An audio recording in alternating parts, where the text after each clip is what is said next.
update fucking trance to update pop culture and what it does to your head. Grab a beer, go online, rock with me instead.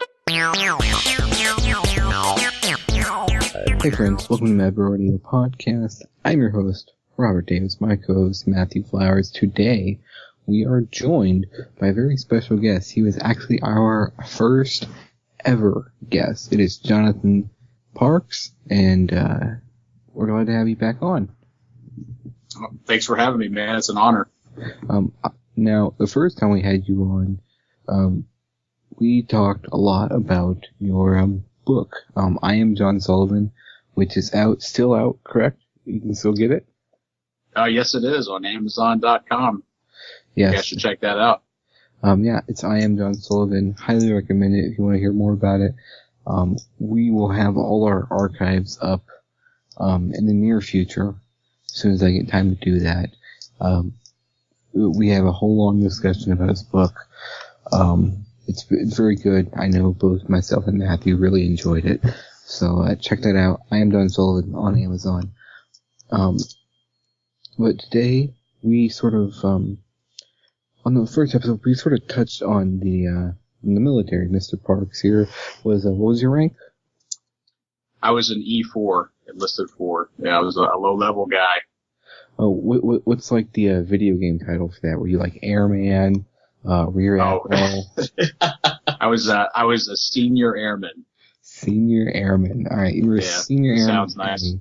Yeah, it does. Like, I don't know what any of those mean. Like, someone could show up and like say that they're a commandant in the Marines, and I would believe them. And that happens a lot, actually. I don't know where I was reading it, but recently, apparently there's a big deal of people buying all this shit at like a surplus store and just wearing it in public, being like, "Check me out, guys." Like, maybe there was a YouTube video of somebody getting called out. How angry does that make you? That's a good question, and it's something I have a lot of military friends on social media, mostly Facebook, and they often post those videos. And I think there's a site it's a website or a Facebook page, and it's called Stolen Valor, and it's a collection of videos and stuff like that, pictures where guys will dress up and they have so many medals on that it's just impossible, or whatever. They're pretending to be a Ranger or a Navy SEAL. But my thoughts on it are probably a little bit different than the average military person. And when I see that, I see mental illness more than I see true stolen valor. Now, if they were doing that for personal gain to get a job or something of that nature, I would be upset. But when I see a picture of these guys, or especially the videos, just their mannerisms and the way that they look, their physical appearance, and what their facial expressions are, I see mental illness. So I'm a little bit more lenient. I don't pressure into it. I think that those guys need help more than anything. No, I know, anytime I see those videos, there's always the comments about how, actual soldiers, they hate putting on their uniform in public because, it draws attention and they have to, basically represent the country at all times. Can you talk to that? I know it's been a while since you've been out, but just the wearing the uniform out in public. Well, it is uncomfortable. I think that the average airman or soldier, Marine, whatever term you want to use, I don't think that they like that direct attention. There's actually a rule in place on where you can wear your uniform, and there's a rule. If you get off of work and then say you live off base and you want to go to Walmart and pick something up, if you're within a certain distance of your house, you can go in there but it's supposed to be an in and out thing. But my thoughts on it is I have, wore my uniform off base to do something like that, just, innocent, just to go get something. I wasn't looking for attention. And, it's just kind of uncomfortable when someone comes up to you and they tell you, they're grateful and thank you for your service. Of course, it always makes you feel great, but I can't really put it into words. It just feels uncomfortable. It's not something that, I would want to do unless it's an official thing, maybe a parade, or if all veterans are going to gather in this location to talk to the public and just kind of a goodwill thing. That's good. But I I don't think that most military people enjoy wearing their uniform off base. What about these people who go to like baseball games with their uniform on and like everyone buys them free beer? Well, I would like to pretend that that's completely innocent, because I think there's two scenarios. There's one scenario where there's a lot of times where military members they get invited to these games or they get free tickets. It's like a gift. Sometimes it's through the base or some type of charity thing. And I think that's cool because they're sort of expected to show up in their uniform. Yeah. But on the other side of the house, I believe that there's a very small percentage of people who that's not the circumstance. They bought the tickets on their own. It's a Saturday and they're going to the football game with their uniform. And unfortunately, I believe that there are those people who exist and they're specifically looking for attention, not necessarily to get free things, but to get that positive reinforcement, to feed their ego and to feel important.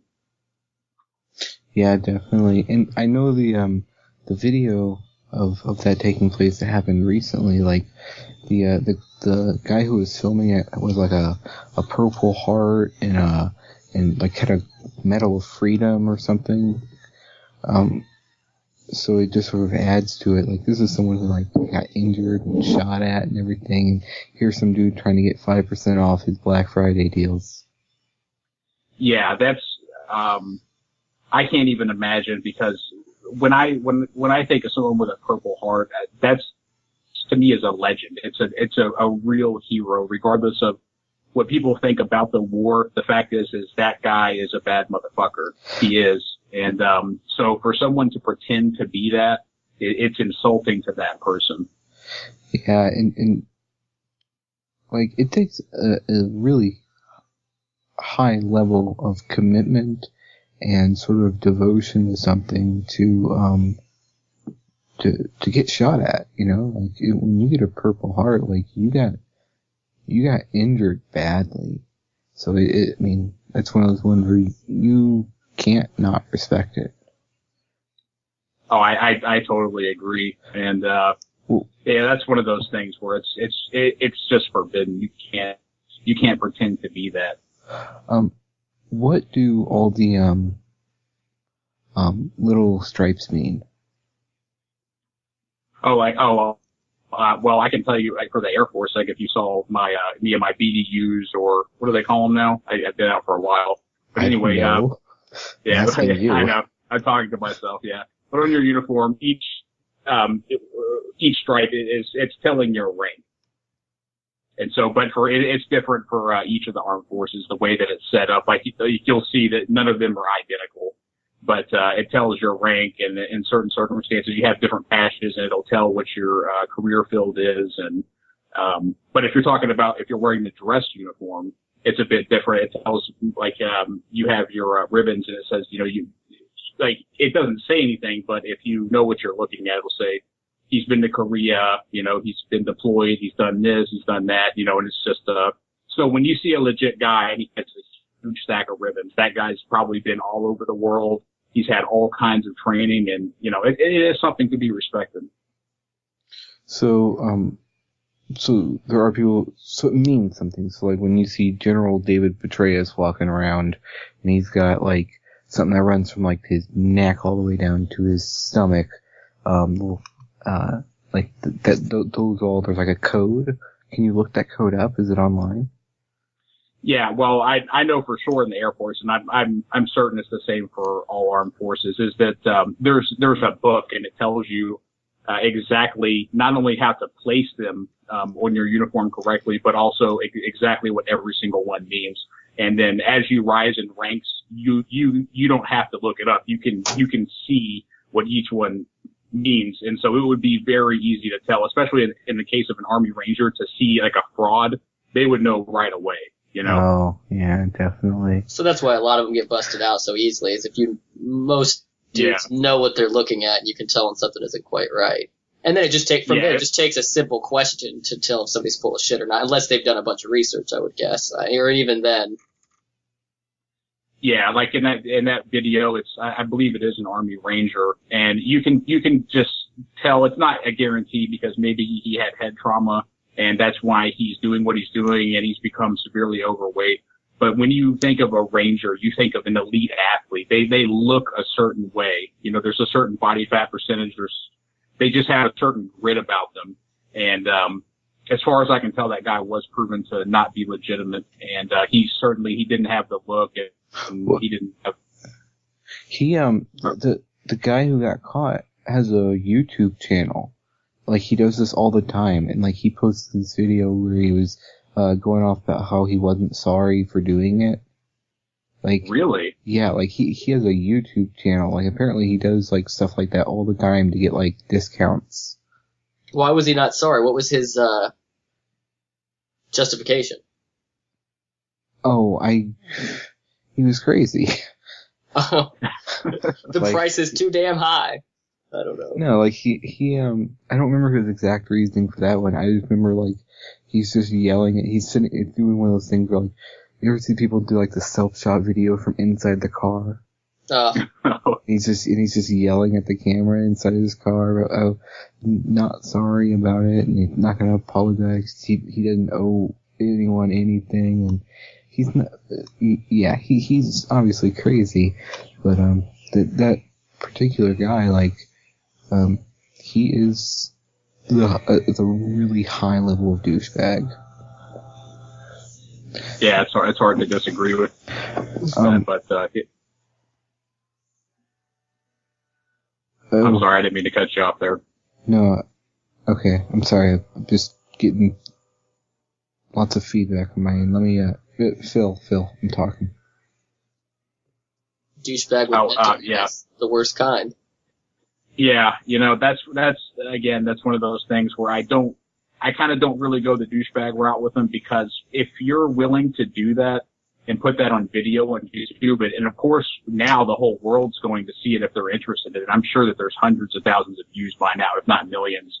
There has to be a level of mental illness there that, you know, I don't know how to identify that or what it would be called, but something is going on there.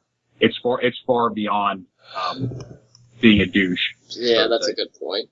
Now, speaking of people wearing those uniforms, what branch has the worst uniform? Alright, so if we're talking about the worst as far as aesthetically pleasing, or both most uncomfortable, and what's the least aesthetically pleasing? That's a tough one. You know, I think that nowadays all uniforms are equally uncomfortable and comfortable, if that makes sense.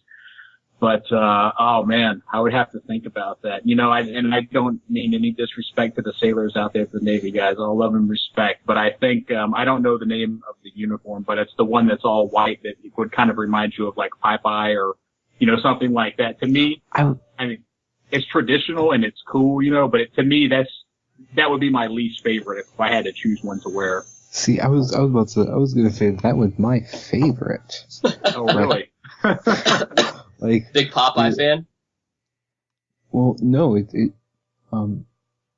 the one that when I look at it, I know instantly, what branch of the military you're in. I know you serve on a boat, you know, and, you know, that's cool. Like, it just has an aura about it that I think is really cool. I really like the sailor's uniform. For the worst, I was gonna say the Army, just traditional camo, like it looks like you serve in some, you know, Central African military with an AK strapped to your chest. Do you mean like the older version, the older camouflage like you would see in 80s movies? Or the new like digitized stuff? Oh, I guess I don't know what the new Army uniforms look like then. Yeah, they're pretty cool. Yeah, it's like, if you picture like an 8-bit video game, when I say digitized, that's what I mean.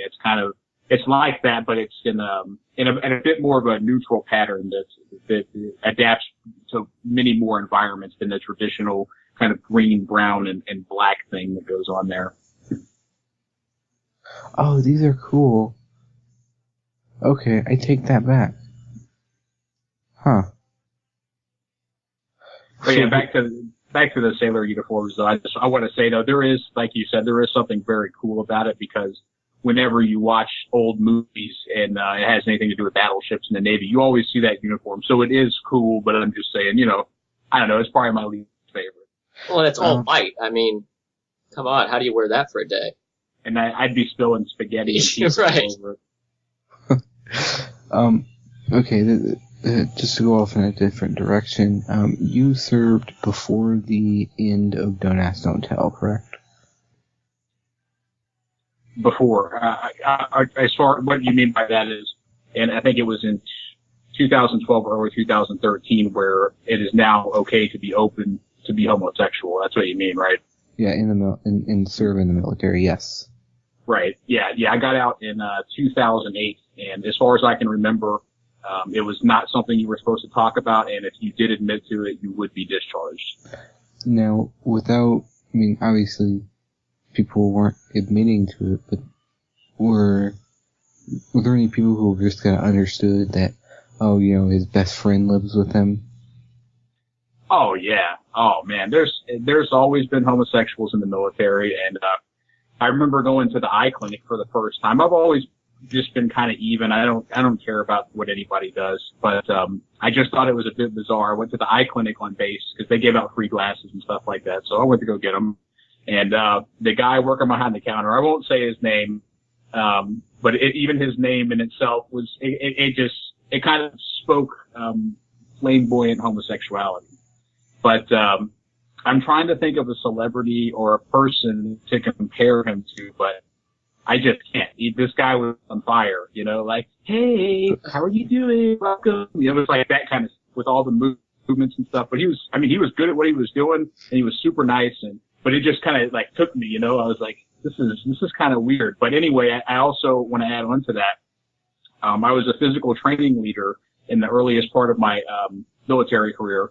And I had to be at the gym all the time to have the meetups where everybody meets up for PT. And I saw this guy come into the gym and have these PT uniforms in blue, glossy colored shorts. And if you get the ones that fit you, right, I guess it's not stylish, but it looks okay. It doesn't look flamboyant. But I saw him in there, and I was walking in, and I saw like all my guys off back there, and then I looked over.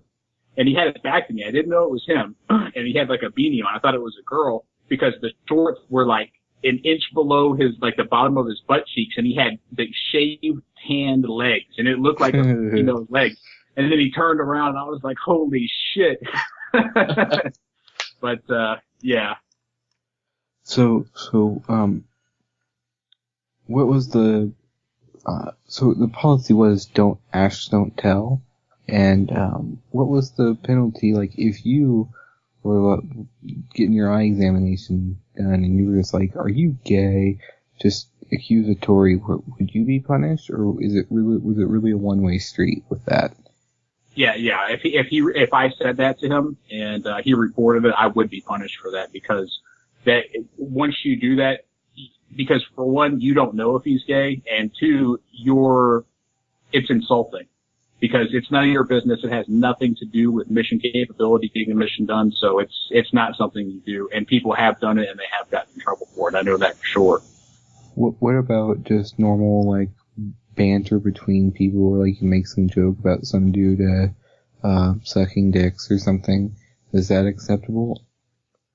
Well, I'm going to tell you this, man. Anytime you work in an environment where everybody is working long hours and you're covered in grease and, all that shit and pain all day and you're tired and angry and you get a bunch of guys together who are just mad, a bunch of drunks and stuff like that, after work, of course, that stuff's going to come out. You're going to hear the word faggot and cocksucker and this guy's a fucking, this and that. It does happen, and I'm not going to act like it doesn't, but I've always been one of those people to where especially in a professional environment, I just don't talk about that stuff, But, yeah, but at the same time, I'm not gonna run over to my supervisor and say, hey, these guys are saying faggot.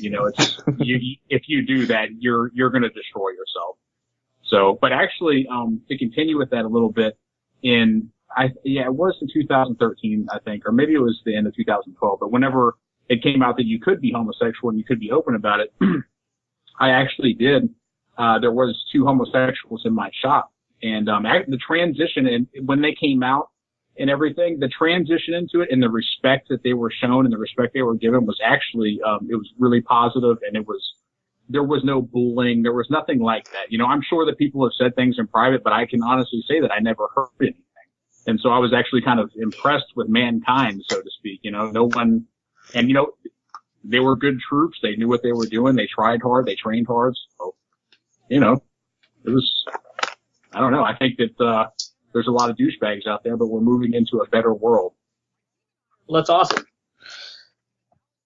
Yeah, definitely.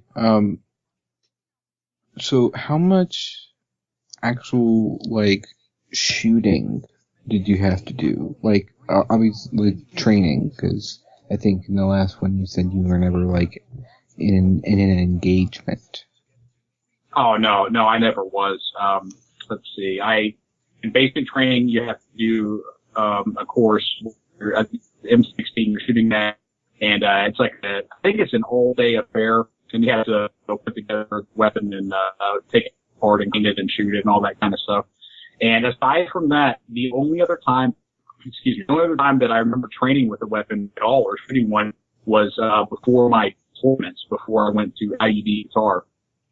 And, because they want to refresh you just in case, but in my case, again, I was just a mechanic and there was no need for me to have a weapon. And, so it takes time and manpower and money to continuously train those people. So it makes more sense to just do it before they deploy, because any base you go to, there's going to be bad motherfuckers who are trained to use guns, you know, security forces, Army, Marines, there's guys there that can fuck shit up, you know, so your job is to be a mechanic, you know, but they do have like extra weapons if the shit goes down, you know, but, you know, that never happened. God. Really? So, like, what was the signal for, like, shit's going down, everyone go get a weapon? Yeah, when do you drop the wrench and switch to the AK? I mean, I think the way that it reads in the manual, it's the, slow and steady wavering siren, like you hear in the movies, like, or like that, and it just doesn't stop. But there's a loudspeaker, I don't know if that's the right word for it, like PA system on base. And if shit goes down, you know it's going down because it's unsettling. But they do tests with those, and when they're running the test and they say, this is just a test, it's still unsettling as fuck, you know? So if it's going down, you know right away. You know, not only is that going off, everybody is calling everybody, and people are running back and forth at buildings, and, you know, it's quick. So did, okay, so you were stationed in the guitar, so you didn't, well, how to ask, did you lose anyone from your unit? Oh, no. Okay. It's, I was That's just good. with, mechanics and maintenance guys. Yeah, it's good.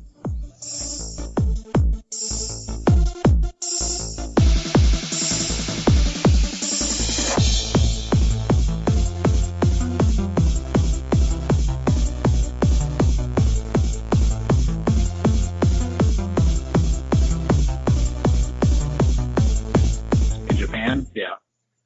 Well, I know in Japan, but... All right, yeah. I'll be honest, and I'm ashamed to say so, but I can't recall the names or locations, but there is a lot of U.S. military activity in Japan, yes. in like Germany, and we're still like real heavy in South Korea. Like That we are. Like, do we have a big base in Africa? You know, I don't know. I do know that, I don't think so, but I don't know for sure, but I know that, there is also U.S. military, activity in Africa for sure. So, when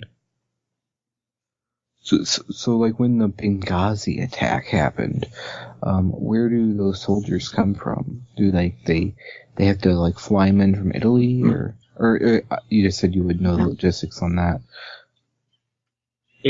All I would know is that the best case scenario, and the way that I'm sure that it should be, is whoever's closest, and there's people who know that they're on standby, especially if something like Benghazi is happening.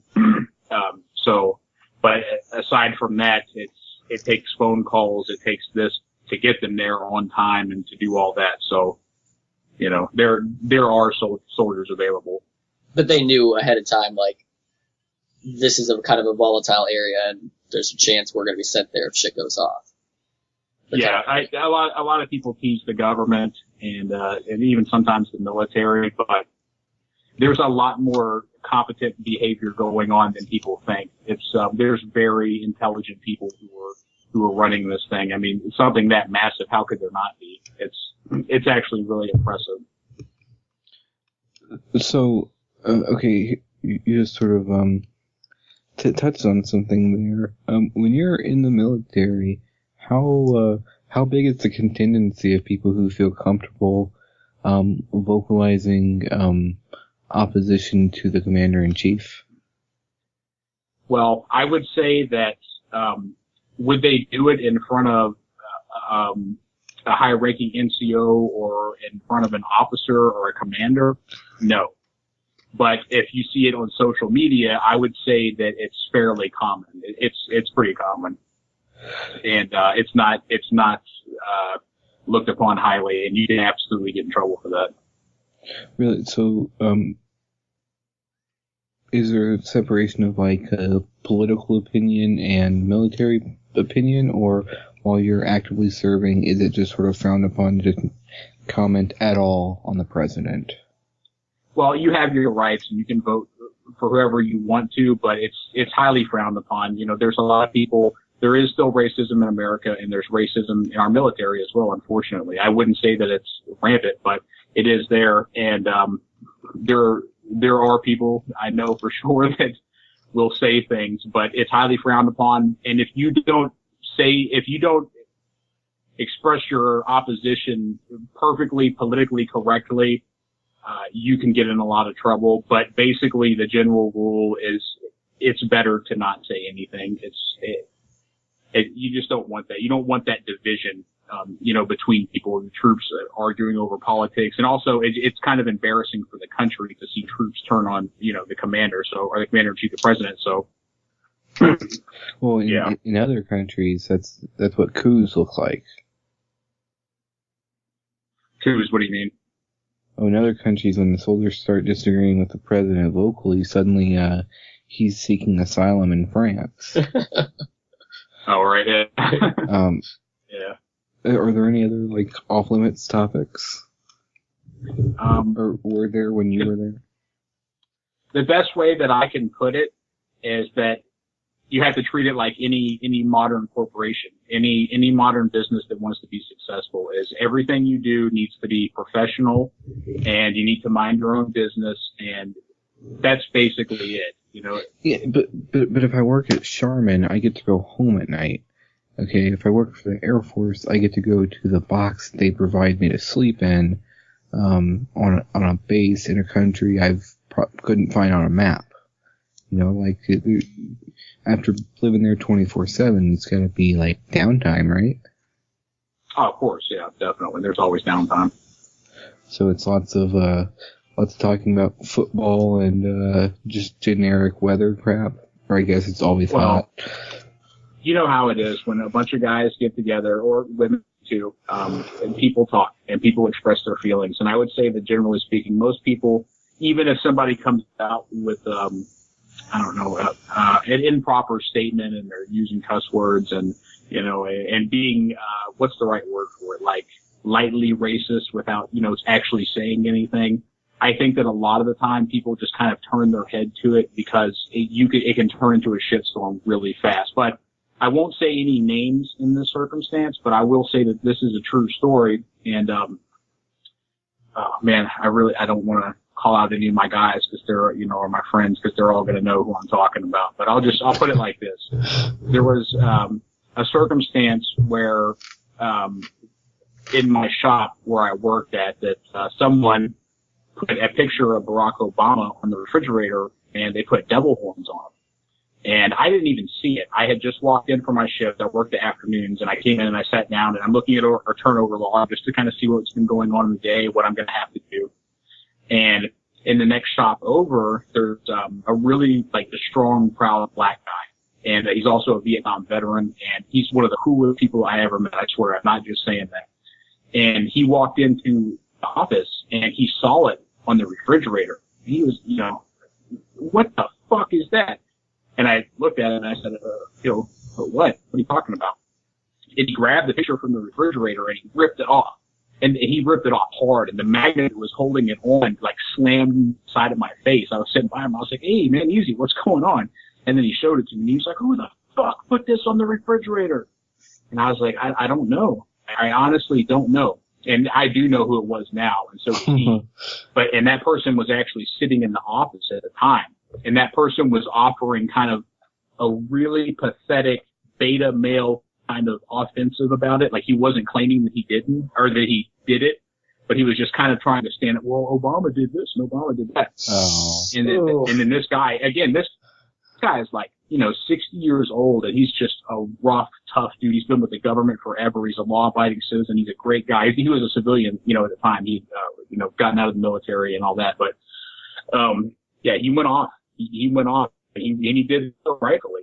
And, I wouldn't say that it was the most professional thing on his part, but at the same time, it was an eye-opener, and it was appreciated, because you have to respect people. You have to respect their opinions, and especially when it's a black man who's, he's seen real racism, So, I don't know. So the point that I want to make is that it does happen, and it's bad. And in that situation, it could have been much, much worse had the person who did it, had they spoken up and said that they did. I don't know what would have happened, but I think it would have been really bad. Definitely. One more topic we want to touch on before we moved on to the rest of the show there is, I know this isn't exactly military, but it's related to the war effort you were involved in. How familiar are you with the the CIA's intelligence report that just came out from the Senate? I'm not overly familiar, but are we discussing the anal feedings? I don't know if that's the right term. Yes, we are. The Senate Intelligence Committee just published a report that basically said, so all that torture we already knew the CIA was doing, it was a lot worse. Like, forcing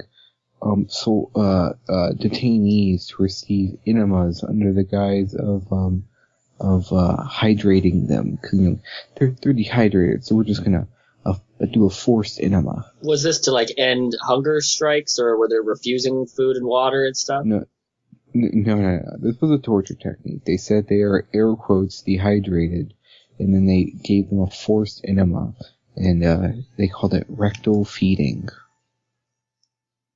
Yeah, that's one of those things where when I did read about it, but vaguely, and what I thought when I read it was that it was because of hunger strikes. I know that there's a different technique where they can actually, insert a tube down into your stomach and feed you. Well, but, they actually, they put it in through your nose, so you can't just pull it out. All right. Yeah. Well, I believe they're actually strapped down to it there as well as that happens. Yeah. But as far as doing it rightly, I could see how that is considered demeaning, of course, and it could be considered torture. But if you have to keep this guy alive, I mean, it seems like the most moral option, if you have to keep him alive, would be to go through the nose.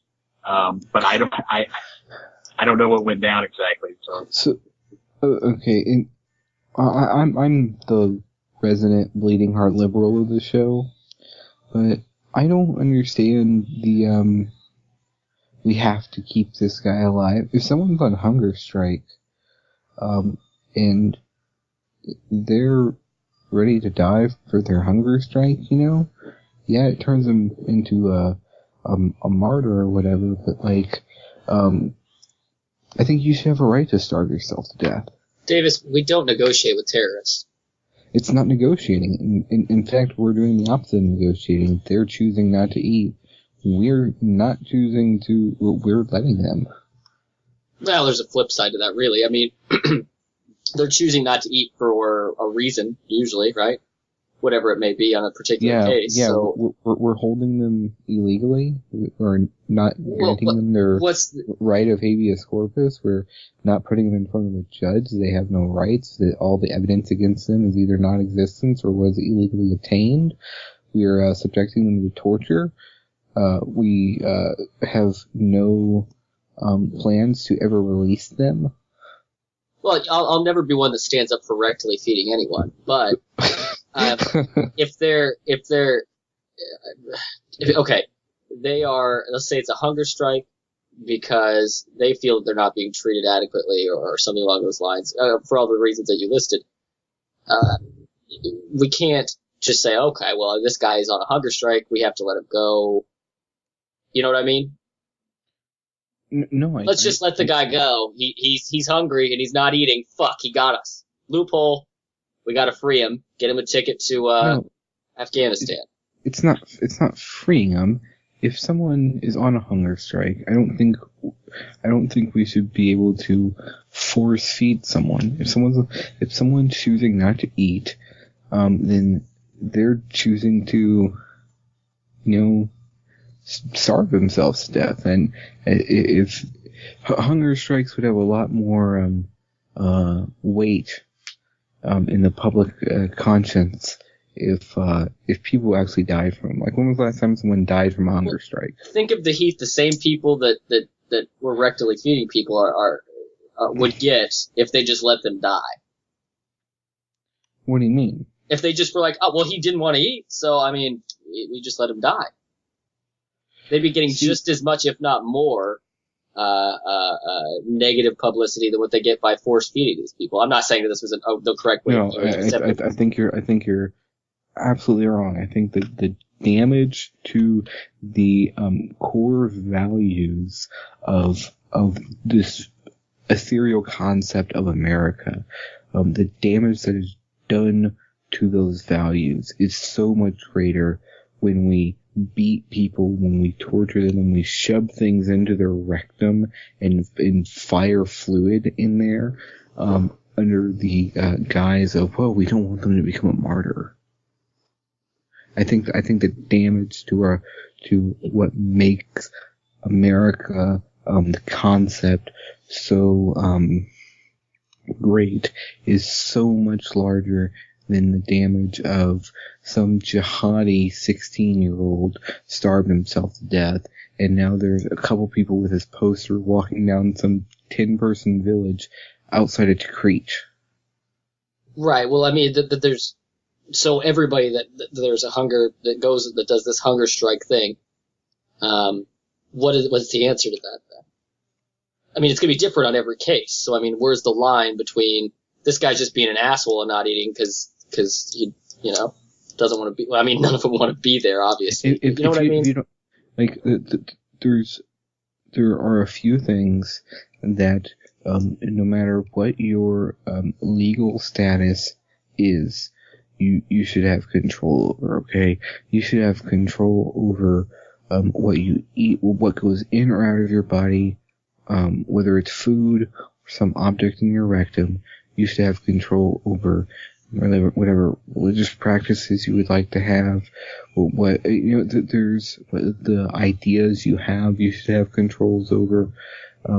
I think control of your body, sovereignty over yourself is very important. And if you choose not to eat, that is your choice, and that is a right that we shouldn't strip from you. Well, I can't disagree with that, but wouldn't I don't know. Seems like something that you'd have to take almost case by case. No, I think that rights are not situational.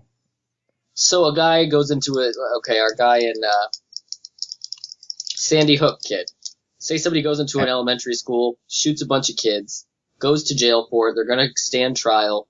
They're just like, I'm skipping lunch, and they die because they have that right to choose whether they're gonna die, how they want to go out. Is that still okay? I think that's better than us forcibly feeding him and violating his sovereignty over his body. Yes. So I think it's kind of the. Go ahead. I'm sorry, Matt. Go ahead. I think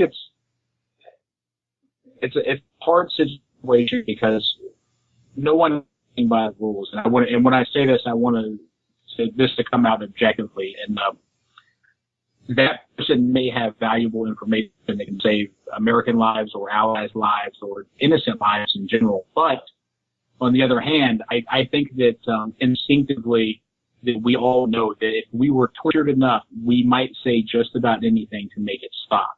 So that's where torture, I mean, is torture effective? I'm sure that it can be, but on the other side of the house, is that information accurate? And also, is it humane? Is this what we want to represent? And I have no answers. I still haven't developed a strong opinion on either side because I have to look at what ISIS is doing and what everyone else is doing. And it becomes a very complex warfare. And I don't know. I don't know what the answer is in that situation. And I absolutely respect that opinion. But I look at what ISIS does. I mean, they're beheading people. Is our next step the only way to get information is to start being like the people we despise? Like, America had a value if we don't torture people because, in general, we don't like the countries that torture people. So we're drifting towards these things that we feel are outside of our values, and whether or not it can get information that stops the next attack. Here goes my chance of ever being president. But as a country, we've decided it's okay to send some people to their deaths for our values and our system of laws. That's what our military is. We let people volunteer first. So every now and then we might have a Boston Marathon bombing, but the damage to our liberties and to America itself is so much greater when we start violating those things in the guise of security. So yeah, we might be able to stop the next Boston Marathon bombing by torturing someone and getting information that stops it, but is that worth it? Is 100 lives worth the damage that we do to the concept, which is the only thing that's going to persist after I die, after you die, after my kids die, after my grandkids die? What's going to persist is the concept of America. And I think the same way we have an obligation to be good stewards of our environment, we have an obligation to be good stewards of that concept. That is true. And when I look at it, and what you said is doing this to one person, if it saves 100 innocent lives, worth it? And I would have to say yes, because I would have to put my place in the place of those families. If that was my parents or my younger brother, and if that information could have saved his innocent life, from being brutally murdered, then I would say yes. It's very selfish, but I have to be realistic as well. I love this country, and but at the same time, and I love our values, but if they're not playing by the rules and they're cutting people's heads off and blowing up children, what is the answer? If you So I'm sorry to interrupt. I just kind of reject part of your premise there. I don't think it's you do this to one person to protect 1,000. I think you're doing it to 7 billion people to protect 1,000. Part of the founding of America, way before the founding of America, was it? Damn it! Of course, I forget his name right now, but Bradford. America's supposed to be a city upon a hill.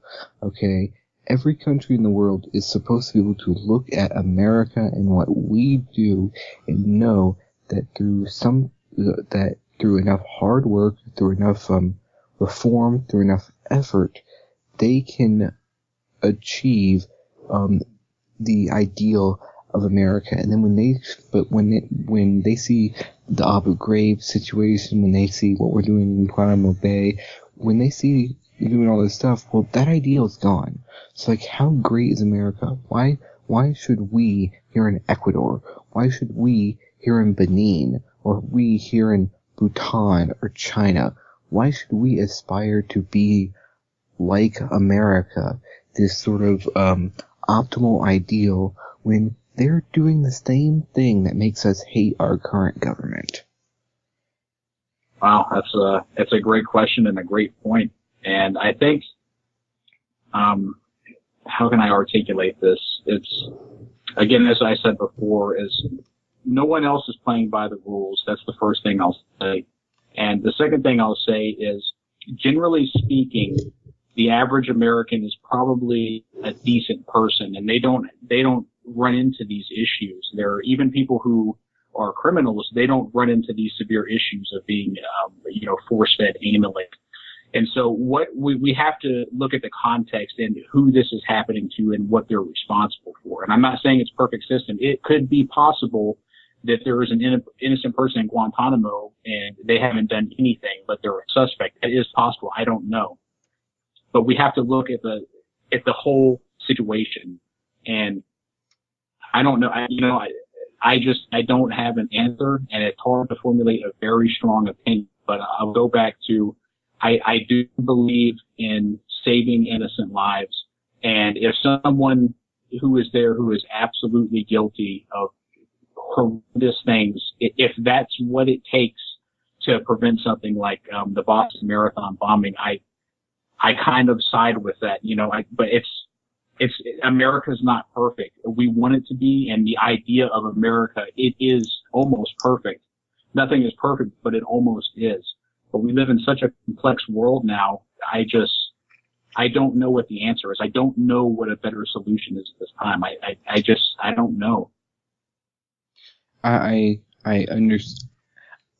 completely understand that opinion, and I'm not diminishing that at all. That's perfectly valid. I do have a very strong opinion. But we'll move on, because I can hit my head on the wall all day complaining about that issue. With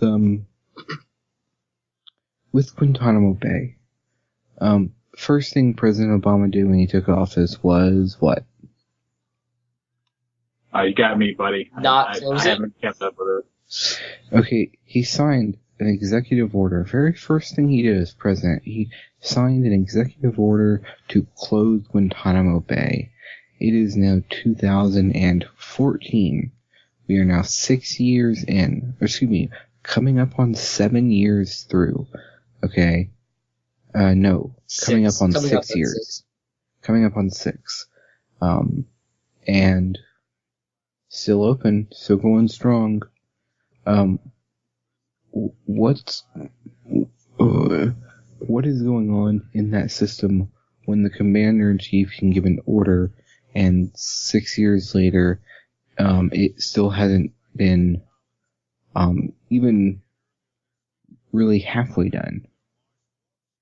Well, I think if we look back at all the different presidencies, there's many scandals, there's many things that shouldn't be happening, and the best way I can answer that is when you're at that high of a level and there's that much intelligence involved and there's pressure, and I just can't even imagine. And it's one of those things, like, to be the president, you have to make a decision. You just have to, and you are going to be the guy, the fall guy, no matter what. So you have to base everything off of, your CIA intelligence, your military intelligence, everything. You have to make that decision. So I don't know. I don't judge too harshly, and I don't jump to anything. And the reason why is because I don't know everything. I don't know what is going on behind the scenes. So, I don't know. Yeah, but, so, well, let's say, every base has, like, the commander of the base, right? Like, the top dude. Right. At that base, okay? If he said, hey, I want the bathrooms in this building to all be shut down forever,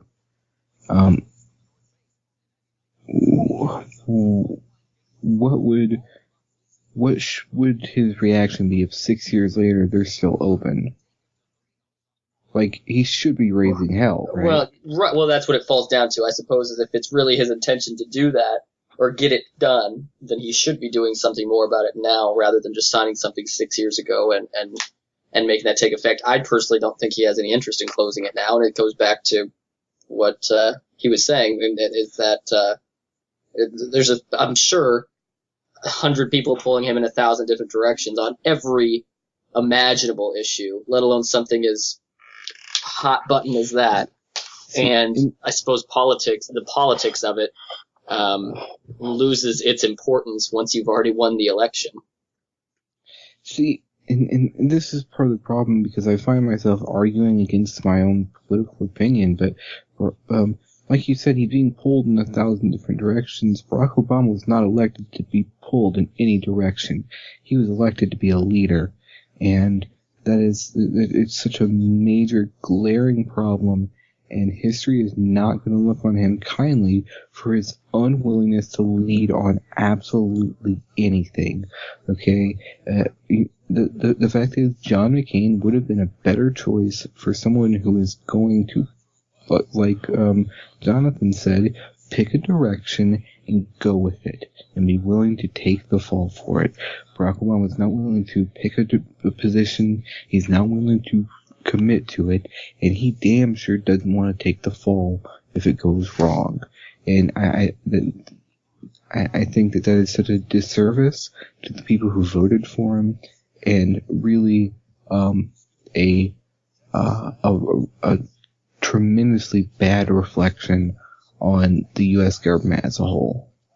And it's upsetting. You know, this is someone who, I was not old enough to vote in 2008. I did vote for his re-election in 2012. But that's because he didn't wear magic underwear. And I feel like that was such a hollow gesture. My vote means nothing because I didn't get to elect a leader.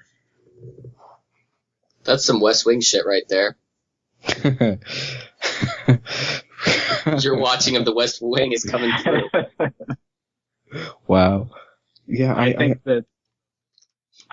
that a lot of this has to do with, this is almost a cliche thing to say now, but with the internet, YouTube, and cell phone cameras, video cameras, it's almost impossible to not have your entire life documented if you're a public figure.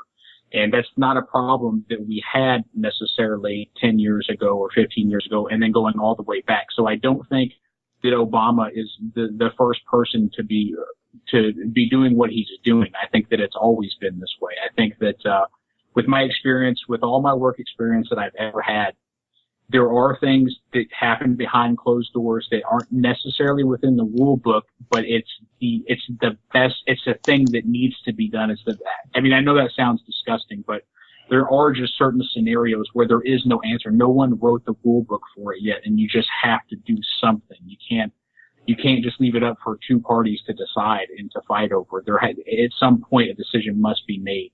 And I got so much respect for those guys and CEOs and all of those guys. I mean, of course, a lot of them are involved in corruption, but to be able to make those decisions when possibly millions of lives are on the line, or millions or hundreds of millions of dollars, and in some cases billions, somebody has to do it.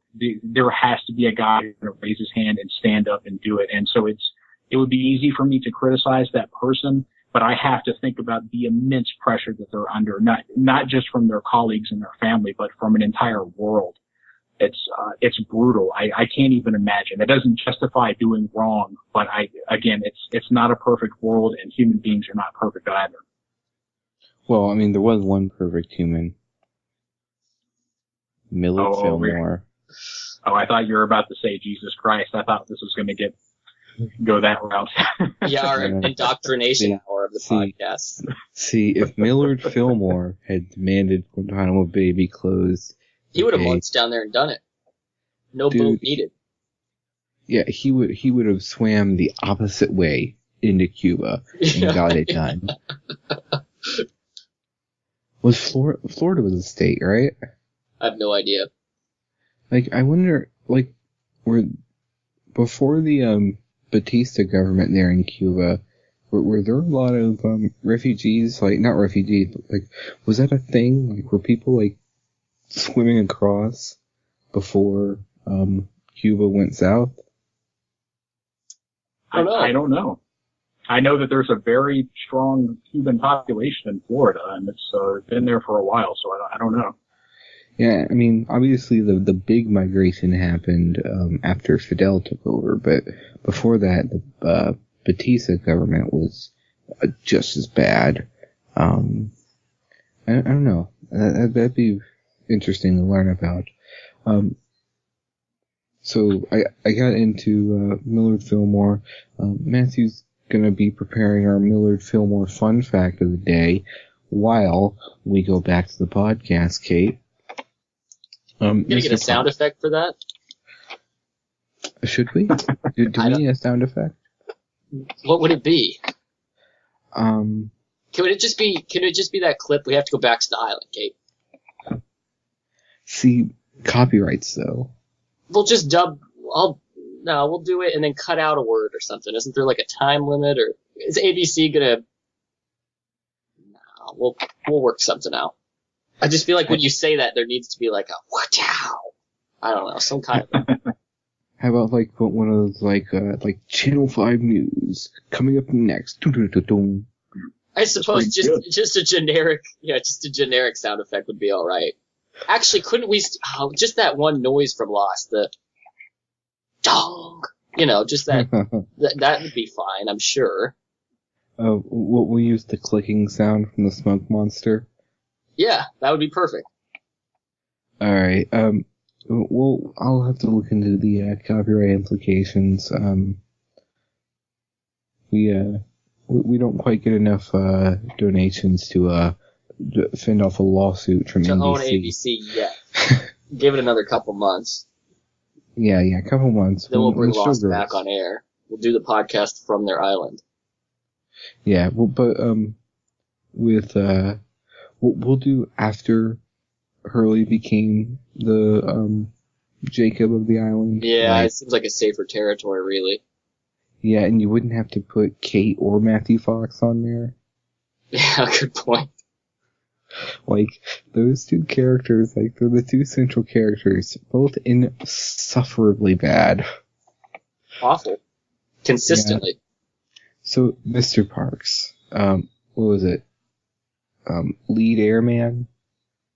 Senior airman. Senior Airman Parks. Is there a abbreviation for that? You just go Airman Parks, or like? Yeah, typically it's kind of one of those things like where if you got in trouble as a child, your mom would say your full name. Like Jonathan Parks, or Jonathan Luke Parks, get your fucking ass in here. It's kind of the same thing where if you're being good, they'll just be like, oh, hey, Airman Parks, how are you? But if you fuck something up, it's, hey, Senior Airman Parks, front and center. How often did that happen? It never happened to me because I was there to play the game, but I've seen it happen. I can't tell you how many times. I can't tell you how many. Well, remind me to get back to the podcast, Kate, here in just a sec. But how? What's the name of the bottom of the barrel person? Like the lowest rank? Yeah, the person who cleans the bathrooms.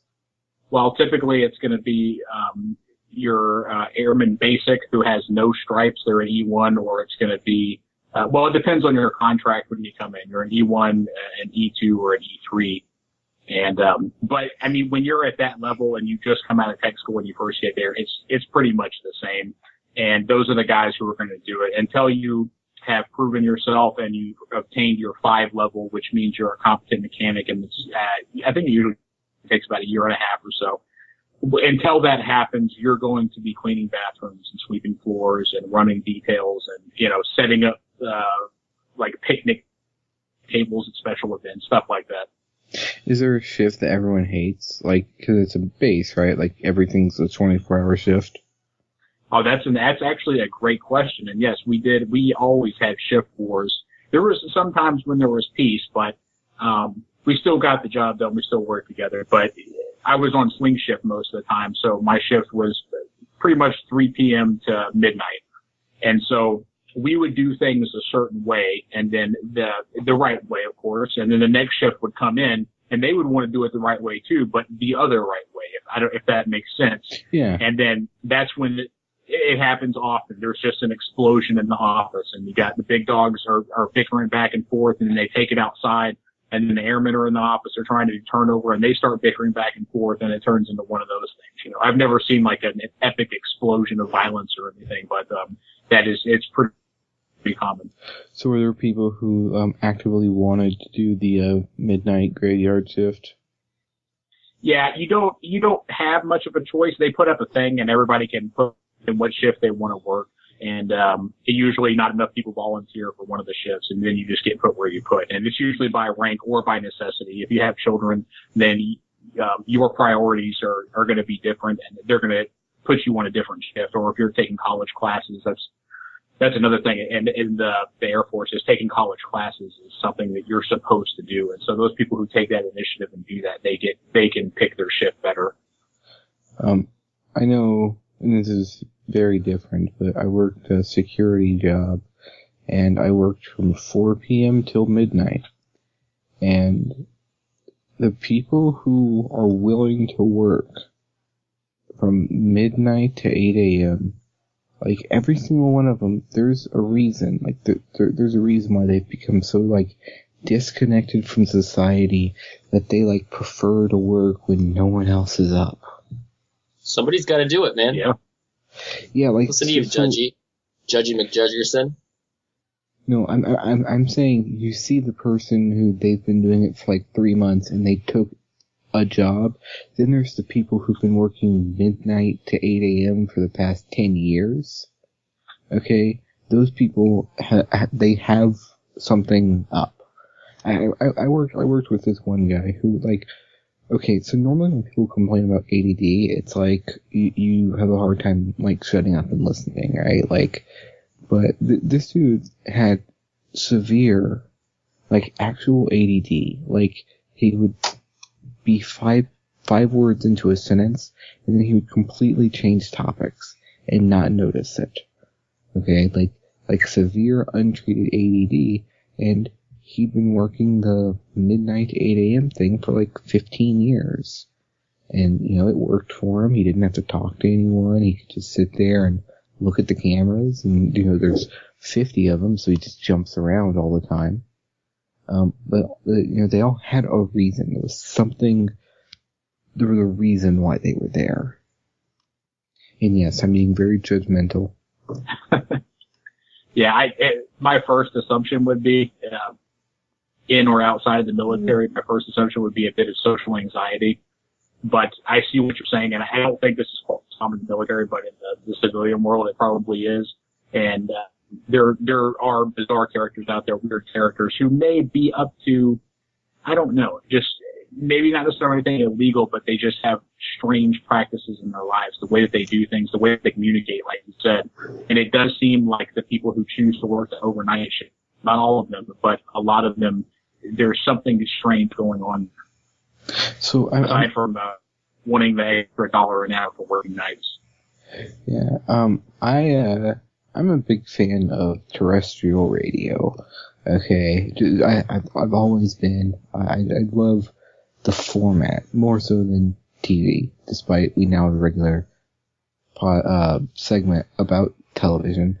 But in addition to being a massive Loveline fan, I'm a big Art Bell fan and Coast to Coast. And one of the things you notice on that show is the later in that show you get, which that show airs from like midnight to 4 a.m. every night.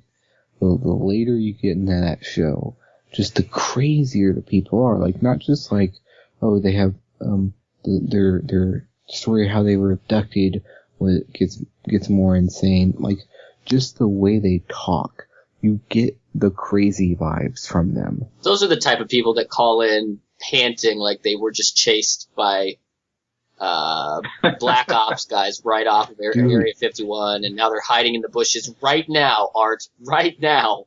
It's happening. Those kind of guys. And gals. You joke, but there's a call from like... No, I don't joke. I'm serious. Oh, I've listened to these calls. I know what you're talking about. I'm surprised you like the show, because you're so anti everything that related to most of the stuff they talk about. No, I am anti-conspiracy, reptilians and all that. I am so into aliens. Oh. Aliens, Bigfoot, any, I'm into the paranormal, okay? Ghost stories, okay? I'm into all that. I'm against the, George Norrie really likes to talk government conspiracies and, NORAD's hiding this or whatever. Yes, that's the juicy stuff. That stuff is the stuff that isn't going to come for you in the middle of the night when you turn the lights off. Yeah, I don't like that. Okay, I like the hour-long discussion Art Bell would do on Sasquatch or some lizard man somewhere. I love that. And George Norrie is trash, by the way. The show fell off a cliff. Can't wait till September 2015 when Art Bell can return to radio. Did they ban him? Was he speaking too much truth? He signed a 2-year deal with Sirius, and then he and Sirius had a falling out that was all Art Bell's fault. Art Bell quit Sirius because he tried to get them to give away their service for free so people would listen to his show. And they were like, no, we run a subscription service. That's how we pay you. Which was a very lucrative contract. It was like $2 million or something. That's how we pay it. It's a subscription service. And he's like, no, but like, I want the people online to be able to just pull it up for free. And they were like, no, they can pay for it and pull it up online. So he quit because they wouldn't give it away for free. Speaking of Art Bell, are you guys familiar with the caller? I think it was between 94 and 97. I think about that time. I can't remember, but the time traveler? No, it was the guy who said he was in a Cessna, I think, and he was flying over Area 51, and then he said there was like an F-15 tailing him, and he starts going through all the motions, and he's panicking and he's freaking out, and then all these sound effects start to come into play. And it's like, you can tell he has some type of device that he's making these sound effects happen, but it's almost good enough, but he's doing such a good job of trolling or being completely insane that you can't stop listening to it. So anyone listening to this, or either one of you, if you're not familiar with that, I urge you to listen to that. It's classic Art Bell. I haven't heard that, and that surprises me that there's an awesome segment I haven't heard. But brilliant. The greatest Art Bell segment was with the Time Traveler. Okay. See, I don't think I've heard that one. This is like now required viewing. Okay, just Coast to Coast Time Traveler. It should be all you need. It is the greatest thing I have ever heard. It is riveting. You can't not listen. Oh. I'm not even gonna spoil it. It's just so good. Let's go back to the podcast, Kate. Well, okay? I'm trying to think of my Art Bell one. Come on now, fella. Oh, I just realized you work with Art Bell's primary audience. I sure do. No, I've started listening to a lot of. I'm about to become a licensed ham operator. So I've been listening to a lot of that medium of radio. Yeah, I'm gonna be. Me and your dad are gonna be doing a podcast via 2-meter radio or something. I don't know. So listeners, my father is really into ham radios. He has a battle station, which is all his radio equipment is all set up and wired, and according to Matthew, it's an expensive setup. and he calls it his battle station, and it's so loud and annoying. And then, of course, I put together a computer to do podcasting on, and what did I name it? The My battle station. so unoriginal. It's a great name. But why would you do that to me, Matthew? Like, we're not going to be able to be friends anymore if you're going to have a call why sign. not? No, I mean, that's a great thing to put on your resume. I'll get all the jobs and the bitches. I have a question, Matt. What would your call sign be? Oh, when you're licensed, they give you a. It's alphanumerical. Yeah, there's yeah. Oh, okay. But you can get a you can't vanity be old call Jack sign. Burton. But if I'm on like the CB radio, Mean Panda would even really be a good one. I don't know. I'd have to really think hard about it. It depends on who I'm talking to and what I want to portray to them. But maybe Nacho Chili Dog in a truck stop, that would make a lot of sense. But okay, so here's my Art Bell call. It's on a Tool album. This is how I know about it. On September 11th, 97, he took a call from a frantic man claiming to be an ex-Area 51 employee. Yes. Yeah, and he called back on April 28th, 98, admitting the original call was fraudulent. But it's on the last track of the Tool album, Lateralis, and I used to listen to that on repeat all night as I slept for literally years and years and years. And I had to cut that track because I would wake up at like fucking 3 a.m. and they put like sound effects over the top of it, and this dude he was legit terrified. Yeah, I mean, he did it so well. I would wake up in the middle of the night and I would get scared. Even though, I mean, I'd heard it 1,000 times and it would terrify me every single time. Like, the sound of fear in his voice, that guy either was really committed to it, or, I mean, obviously he was committed to it, it wasn't real, but, like, he was pulling from somewhere. Oh, definitely. Like, that was legit terror. Something happened in that dude's history that enabled him, that unlocked that gift to the world, that he could feign. That, I mean, that was real. You can feel, okay, the first sound his voice makes, and it just washes over you. He's like, wow, that's real. That's terror. That dude's afraid. I didn't even realize he ever called back and admitted it was fake. I'd like to always think that he drifted off into nothingness and it was real forever, but now he called back. Hold on.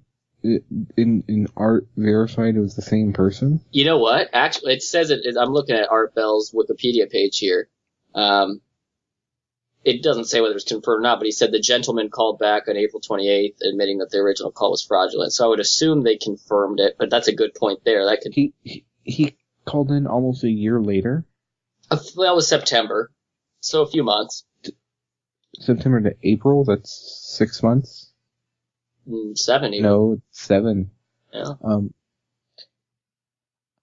It's still real to me. I think it was probably just a government agent calling back in. Cue the X-Files music, but they were just covering their ass.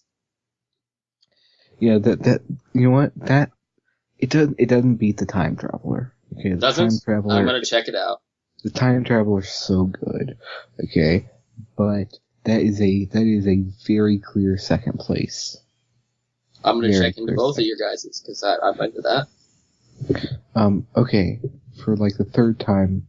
Let's talk television. Mr. Go Parks. back into the podcast. Let's go back into the podcast section again. Mr. Parks, what are you watching on TV? Well, I actually don't have cable, so I've been watching Netflix a lot, and my favorite show right now is Peaky Blinders. Oh no. Have you guys checked it out yet? I haven't.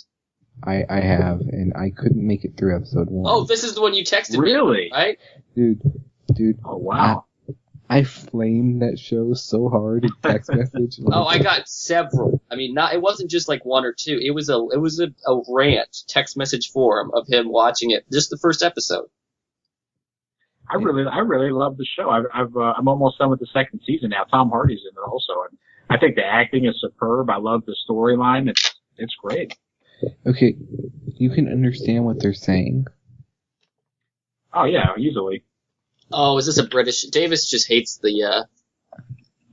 No, I'm a big fan. I'm a big fan of British television. I am not a big fan of British television in which they use an accent that people cannot be a reasonable person should be able to understand what you are saying. You are speaking English, I speak English, I should know what you're saying. And I watched that show and I could not I was incapable of understanding the dialogue.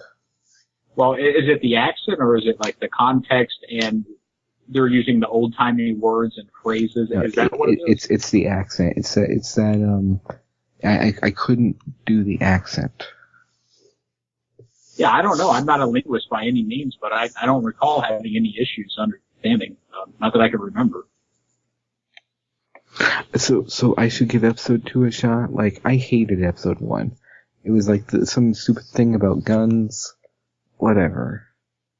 I thought it was great. I'll say this. I think that we can all admit we have a guilty pleasure of a show that may not be that great, but we just kind of we hung in there for 3 or 4 episodes, and then we just got to know what happens. And then Davis has 1,000 4 or 5. So. It's nearly everything he watches, I've come to realize in this segment. My number 1, and people like to hate on it, but I will fight you on this. But I am probably one of the top 5 Survivor fans in the world. Okay? And I just have to know what happens next week. I have to know. Have to. I only saw the first season, and I really liked it. I just never kept up with it, but I thought it was good. And I've read people talk about it. I don't want to give out spoilers, but it seemed that the plot got kind of cheesy over time. But, I would be willing to go back and watch it. What's really interesting is, so right now we're on season 28, okay, which means the game has been played for the American audience 27 times since Richard Hatch dominated the concept, okay? The show was based off of a Swedish show. And it was about sort of this Darwinian concept of the best provider would win, right? And Richard Hatch broke it. Okay, the developer of the show, it seems so obvious now that people would form alliances and it would become it would turn into what it's become, but the show was not designed with the idea that people would form alliances and it would become this interpersonal battle of loyalty and allegiance. So when Richard Hatch introduced that into the show, it set the tone for the entire series.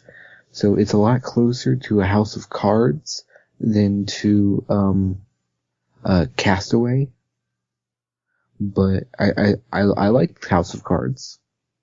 I still haven't seen that. Oh, I will. I've heard nothing but great things from everybody who likes all kinds of different things. I'll definitely watch it. And just to finish the thought, the Survivor in other countries, like Survivor Israel, they still haven't discovered alliances. It's like they're on like season 5 in Israel, and it's just like Survivor was in season 1. So I really like Survivor in that it is a very real representation of its history, and it progresses week to week through the seasons in a way that is very rewarding and satisfying. Every season is its own independent story. Okay, I'm sorry. House of Cards. I could talk Survivor all day. House of Cards, fantastic. You have to see it. I would love to get into House of Cards talk, but you haven't seen it, so no spoilers. Well, I know Kevin Spacey's in it, and Kevin Spacey's a genius, so he's the best. It has to be good. Yeah, Kevin. Okay, I did not have the appreciation for Kevin Spacey that I clearly should have had. Like, he was just kind of just another actor to me. And then I saw House of Cards and like, oh yeah, he's Kevin Spacey now. what is that movie that he's in? I think it came out in 1995 or 1994. Is it The Usual Suspects? Yeah, Usual Geysers. Yeah, that was my introduction to Kevin Spacey, and it's that part where they're doing the lineup in the beginning.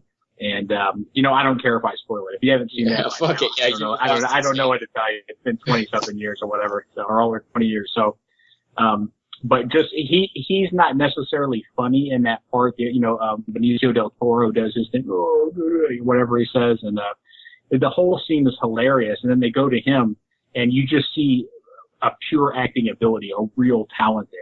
And that was my first introduction to him.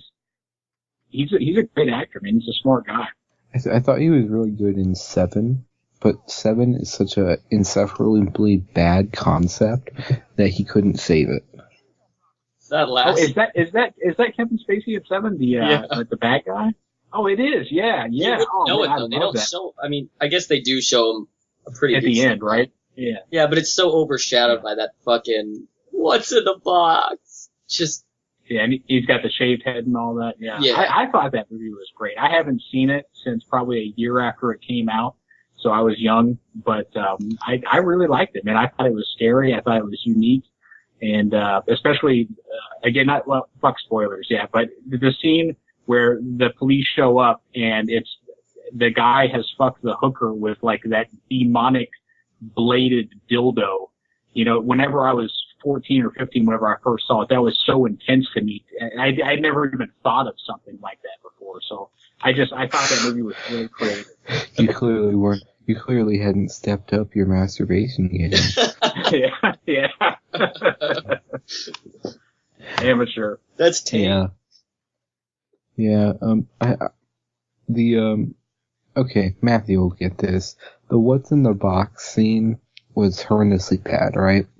I think so. I mean, when I first saw it, I don't recall ever thinking it was terrible, but having rewatched it now, it's laughable, and it's not even really the scene as so much as it's Brad Pitt, right? Yeah. I think it's his acting, isn't it? I think that's what ruined it. It was really bad, yeah, and Morgan Freeman didn't help. Good point. That's the one situation where you throw Morgan Freeman at a problem, and he does the opposite of solve it. Didn't Prison Break, steal that scene? Fuck, dude. Are you talking about the TV series, right? Yeah, Prison Break's TV series. I don't recall. Yeah. When I didn't finish the first season. When Gretchen hands Schofield the box, and it has Sarah's head in it. Oh yeah, they totally did. Okay, yeah. Except they did it without the bullshit of that scene, which is the crying fucking. That last way, just what's in the box? It's supposed to be like a defeated. Oh fuck, I know what's in the box, but it just comes across as I don't know. I don't even know. Just awful. It has to be a difficult task to act that out, though, to imagine that happening to your wife. I mean, how do you know how to act that? Yeah, I'm sitting here judging this guy, and he did the best he could with what he was given. That's true. No, but yeah, that's a terrible excuse, okay? Brad Pitt had tons of course. No, Brad Pitt had done plenty of movies before that, right? He was not some no-name actor, okay? Brad Pitt should have known, okay, this is my dialogue, are you kidding me? We're changing that, or I'm not doing that. Okay, he should have policed it himself and been you know what? I have some level of self-respect and I'm not doing the what's in the box scene. Because, if you're reading that script, in your head, how does that not come off as, campy and bad? Good point. That's tough. I haven't seen it in so long. I don't know. But, do you have a recommendation, or is there a way that you think it could have gone better? Dude, with no words, if they had just done a zoom in and on him doing the same cry but without the scream, it would have been 1,000 times better. It would have put across the same emotion, and when we wouldn't be focusing on that. I saw that it's on Netflix now, so now that we're discussing this, I'm going to have to go back and watch it because it's been a long time. But now that you're saying that, it's kind of reminded me of how that scene went down. So, like if he had just been crying, okay, it would have been fine. It would have been so much better. But the what's in the box, just it kills it, and it wasn't good. And he should have known to cut that. Okay. A big Yeah, fuck I don't you know. to Brad Pitt. I don't know. No, like Brad Pitt's been in a lot of good things. Yeah, he single-handedly fought the Yeah, zombie really has. apocalypse recently. So, I mean, But I think with just like with most actors, if not all actors, is there's certain things that they can do great. And in that situation, let's just say that we replaced Brad Pitt in that movie. Who would be able to pull that scene off? Not just that scene, but the whole movie. Leonardo DiCaprio. you know what? No doubt. Fuck. I can't argue with that. Like I have zero doubt that given that same script, Leonardo DiCaprio would have done at least 15% better. In the what's in the box scene, he would have either cut it or found a way to like ad lib in some other filler lines. Approach it differently, yeah. Yeah, he would have done a slower ramp up to the final one rather than just pedal to the metal. What's in the box? What's in the box? What's in the box? Like What's crying. in the box? Like he was just. Gotta say the last one differently, because that's what fucks it all up. Yeah, like if it had been a ramp up and that last one was like the final like Christian into the crescendo, it would have been so much better. I think DiCaprio would have done that. If possible, and this might sound ridiculous, but I would even like to see a modern day face off with the different actors to recreate that team and see who's the best at it. I mean, there's a lot of people out there that possibly could have done it better. Daniel Day-Lewis, Christian Bale, who knows? What's in the box challenge? I would like to see that. But the way that Matt's saying it though is I didn't remember it like that until he did the impression of it. But it reminds me now of like a spoiled child who wants something. Yep. Instead of being in sorrow, it's like a whininess. It's like on Christmas morning, his parents gave him a hint that he didn't get what he wanted for Christmas, but got something else. That's what exactly. It's like, it's definitely not what you want at all. And he's already like, fuck, I know it's gonna be terrible, whatever it is, and that's what it comes across as. That's a good, okay. He opens the box and it's the pink bunny outfit. Exactly. Pink bunny pajamas. Yeah. So we've got the holidays coming up. What is the best and worst Christmas present you've ever received? So let's start with you, Jonathan. Oh, that's tough. I think that this is universal. The worst Christmas present that I've ever gotten in my life is socks. And I think we've all been down that road a few times. Yes. As far as the best, oh man, I can't remember. I think it would have to be money. I would just have to say that, like the Christmas where you get like $200 in an envelope or something like that. That's more like what happens when you're an adult. But yeah, that would be the best present. It's always money. Like, here's a question. Whenever your parents give you like a gift card instead of money, is it because like they think you'd spend it on drugs? Yes, I think so. Absolutely. I've actually been told that point blank before. Before I even got to the gift card. Well, we were going to give you cash, but we weren't sure what you were going to do with it. It's like, Merry Christmas to you, tip of the hat. Because you're like, yeah, that's exactly what I would have done. Yeah, I'm bummed out. I was going to get high tonight.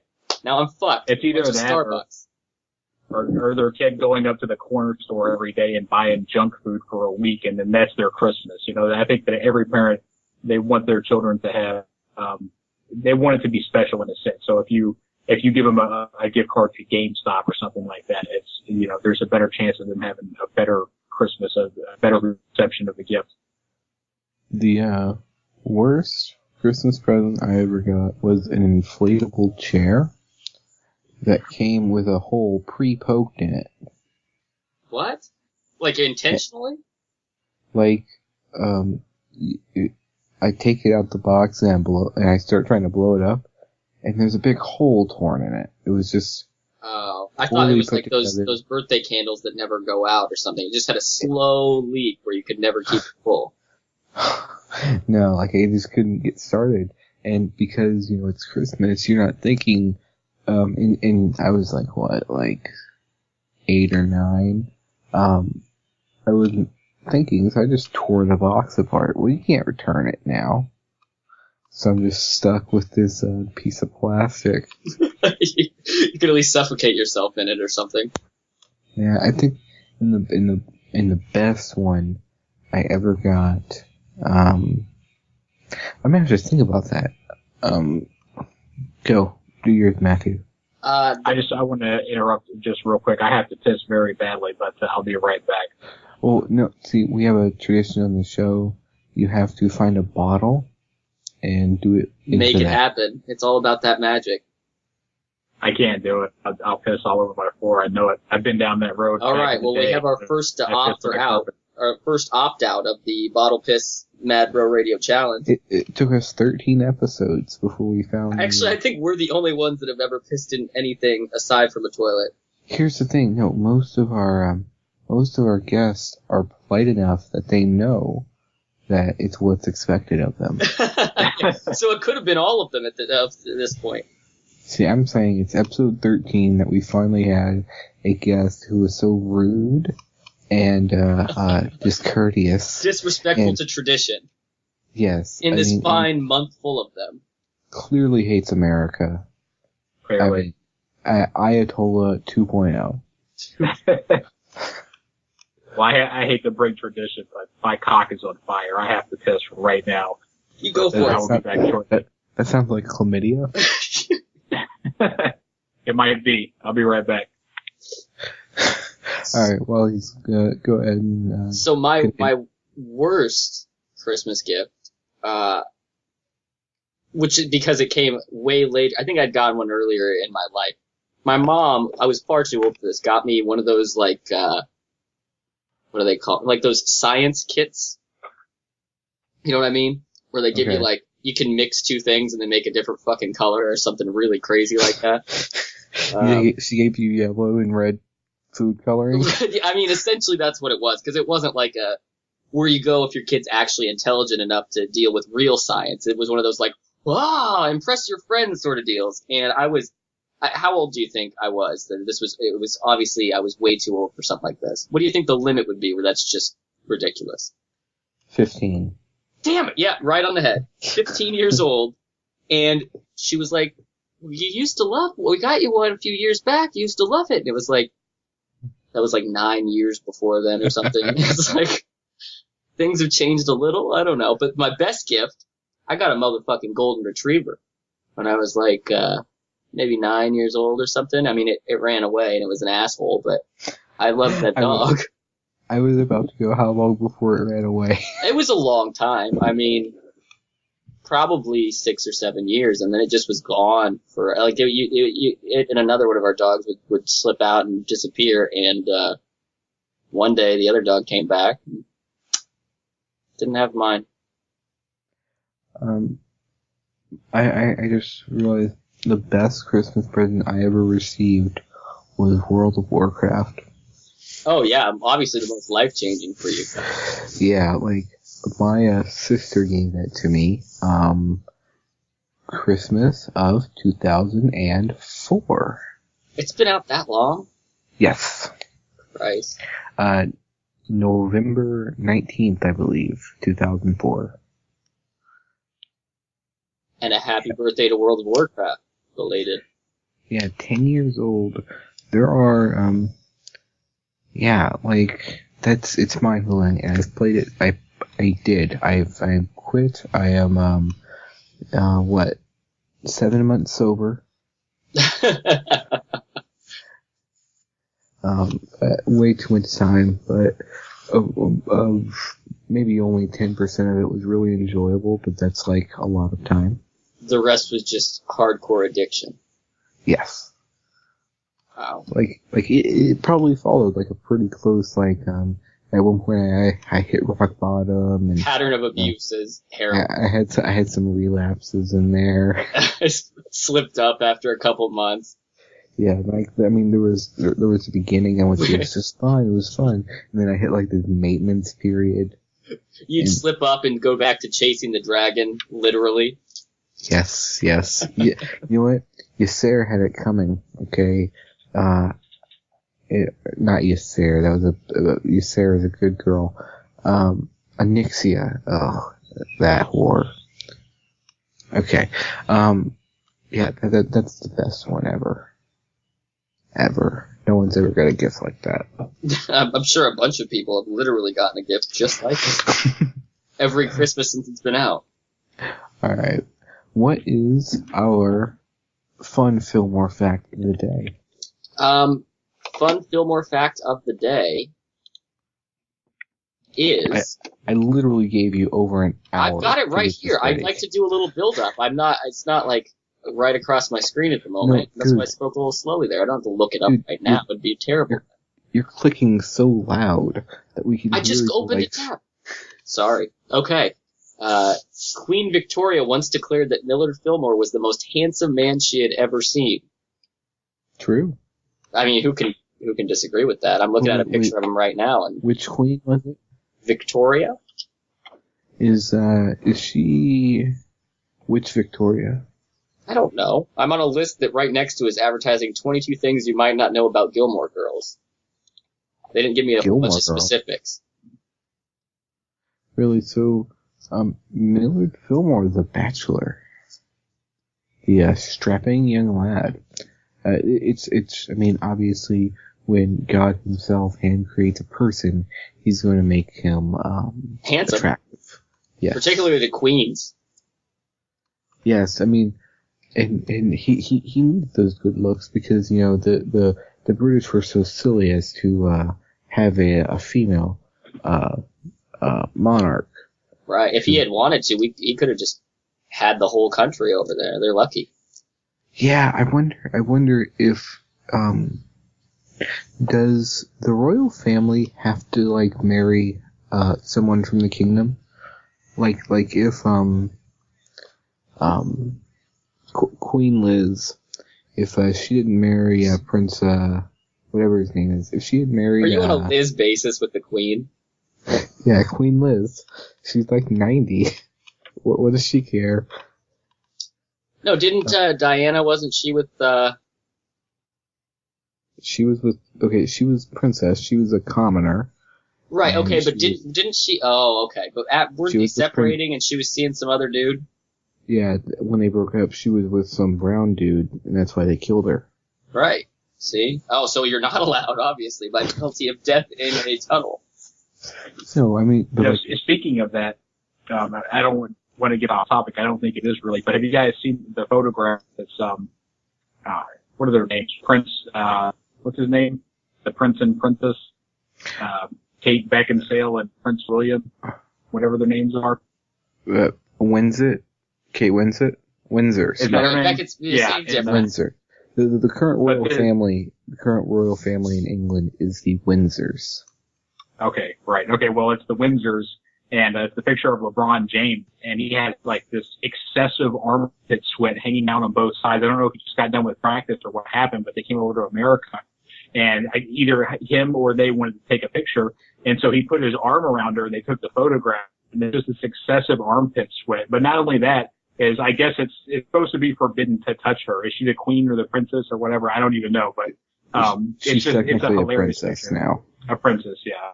That shows you how seriously I take that shit. But yeah, that's pretty good. So there's a rule, and it's funny. Leave it to a basketball player, right? James, yeah, from our country, just be like, hey, yeah, I'll take a picture with you, and just huddle up and fuck up their awesome rules of you can't touch this, literally. Well, it's funny because not only is he like sweating on her and he's breaking the rule, he's getting his armpit sweat on her, but it's just kind of funny because you have like this ultimate alpha black male, you know, one of the most successful black men in like American history, probably, like seriously, you know, and he's just fucking owning that shit. He's just taking it. And they've got to look like hobbits right next to him, right? Oh. Yeah, he's a huge man. Like if Prince William, if he wanted to say something about it, like what's he gonna do? Hop off, like, hey man, mate!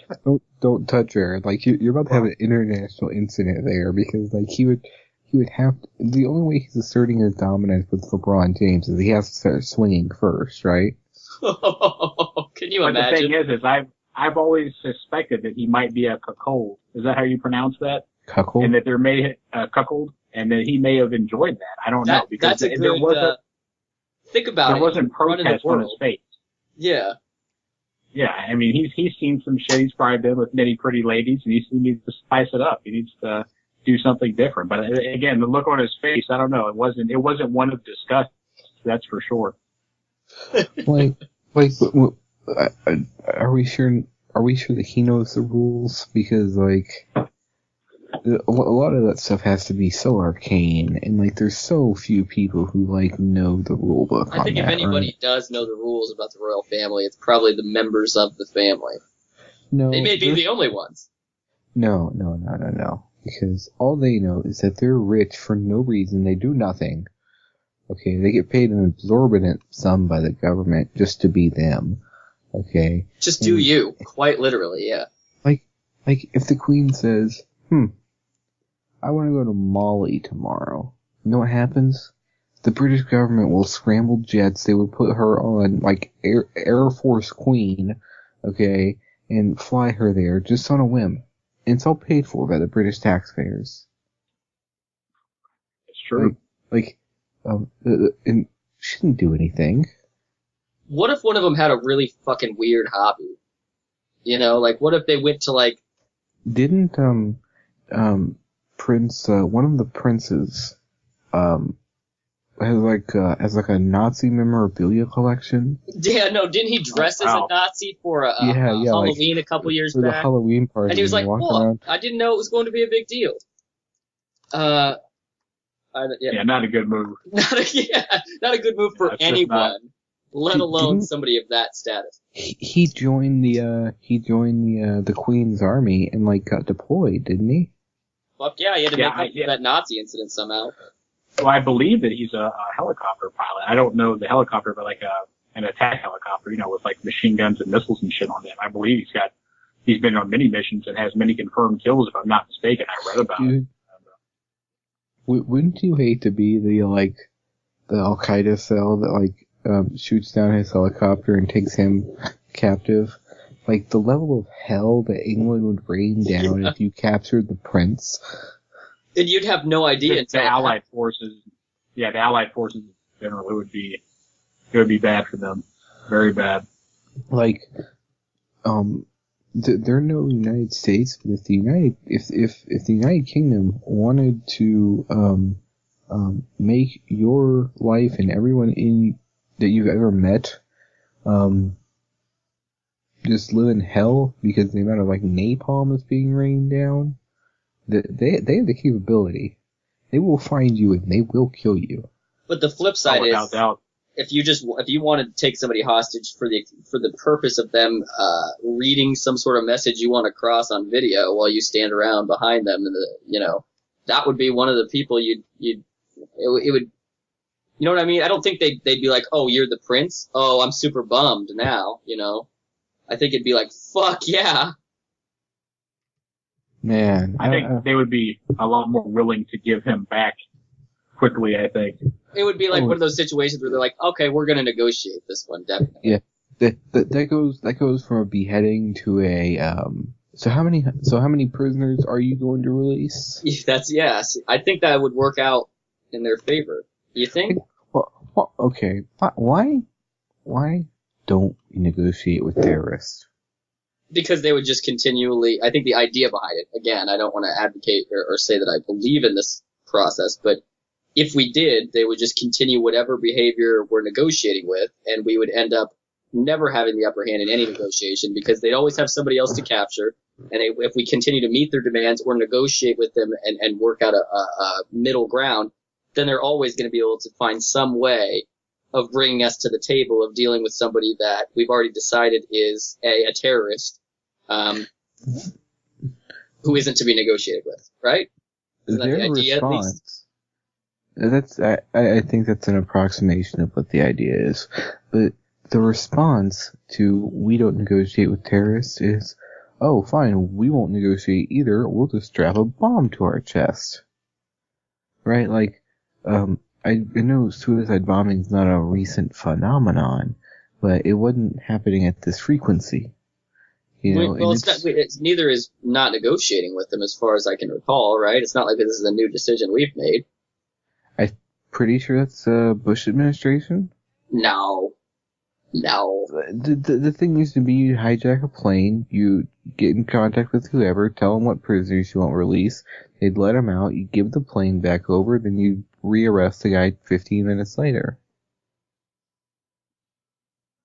I don't know. I think the issue is that it would become contagious, and then you would have people in America doing it, and they would be, holding people hostages for ridiculous reasons just to try to get money and do this. And if they always gave into it, it would spread like wildfire. That didn't happen in like half of every bank robbery, or I'm just saying. How many bank robberies happen anymore? Well, you could say that they're all online. You could say that they're negotiating, but everybody knows, and deep down the bank robber knows that it's just a ploy. That they're gonna fuck them up and they're gonna get them. Yeah, no one sails into the sunset except Bruce Willis and Billy Bob Thornton, because that's a great fucking movie. I can't think of it now. God damn it. I think if we entertain the idea of negotiating sometimes, it would be preferable to, that needs to be an option, right? Because right now the option is, blow them up. Just shoot them. I think the idea of some sort of peaceful resolution has to be there. Didn't we do that recently though? Yeah, that soldier. We traded some, detainees for that soldier a few months ago that we talked about. Exactly. And you know what that was? Negotiating with terrorists. A great move. Because you know what happened? That soldier didn't die. We didn't have to spill any blood, and we released people who we were holding illegally to begin with. Yeah, it seems like when you're trading lives, a life for a life, it can probably work out. But I think that there's a limit to that on, I don't know, it's a complex issue, but I think that that's one of those scenarios where it could be a very good idea to do that. It's all circumstantial, though. Right. Yeah, I'll definitely agree that there are circumstances in which you don't want to negotiate, but the fact that we've completely removed that option. Well, we haven't, obviously, because we did. No, the big part of the big controversy was that President Obama had to explain how he was not negotiating with terrorists. What did they call that? I don't remember, but I remember that was an issue. Is that he had to defend that he in fact did not negotiate.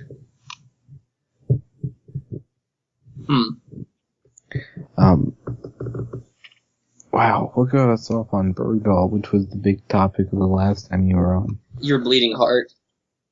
Yeah, I am such a bleeding heart liberal. It's sad, and I think that when we had Randy Marsh on 2 weeks ago, or when I had him on,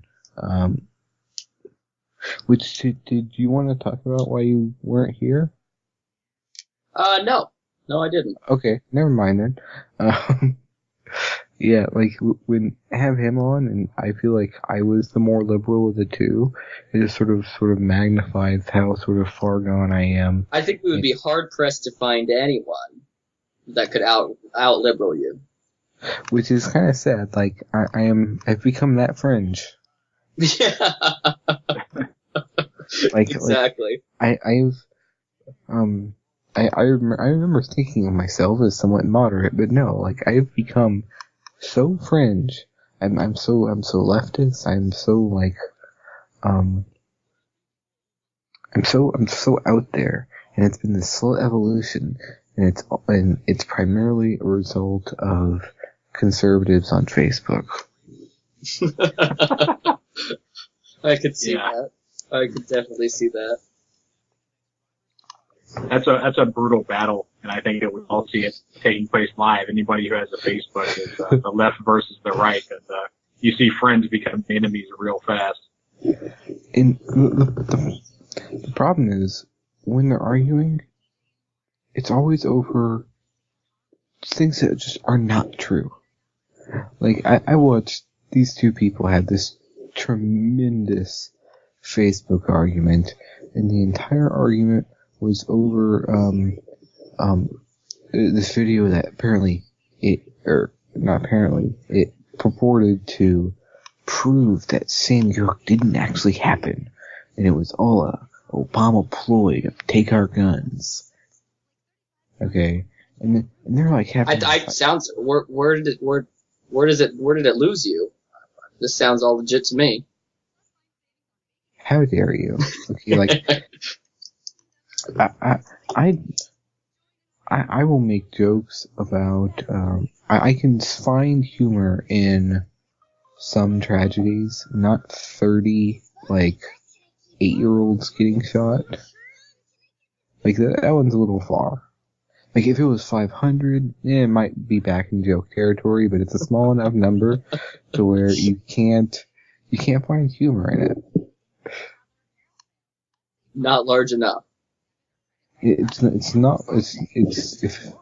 large enough to not feel real. Yeah, where the lives are just completely devalued. Yeah. Which yeah. We needed to have some topic in there, and I don't remember what it was. But Ebola. Yes. Anybody caught Ebola? Died from Ebola? Cured Ebola? Wait. Yes. Big Ebola update. Ebola fighters, me and you, Matthew, we are Time's Man of the Year. Men, I would say. Men of the Year, but yes. Yeah, so, all the people like us who've been out there fighting the good fight against Ebola, we have been recognized by Time magazine. Raising awareness. Technically, we've been raising awareness just like any charity. Well, I mean, in fact, probably more than some of the charities, and we do it all for nothing. Just out of the kindness of our hearts, once a week. We volunteer. We volunteer to fight Ebola and raise awareness. I'm getting added to my business card, okay? Anti-Ebola activist. Yes. Yep. Like, I mean, it's right next to Child Advocate. So it's gonna be Robert Davis, podcast host, child activist, anti-Ebola activist. Perfect. It's nice. I mean, it's a tough fight, but somebody's got to do it. And you know what? We're willing to, because someone has to stand up against Ebola. President Obama's not. He's not. He started this Ebola thing. Dude, he's still on Facebook. He's still trying to close Guantanamo. He didn't have time for Ebola. Yeah. Ain't nobody got time for that. We do. We're the only ones. But yes, we did win Man of the Year from Time magazine.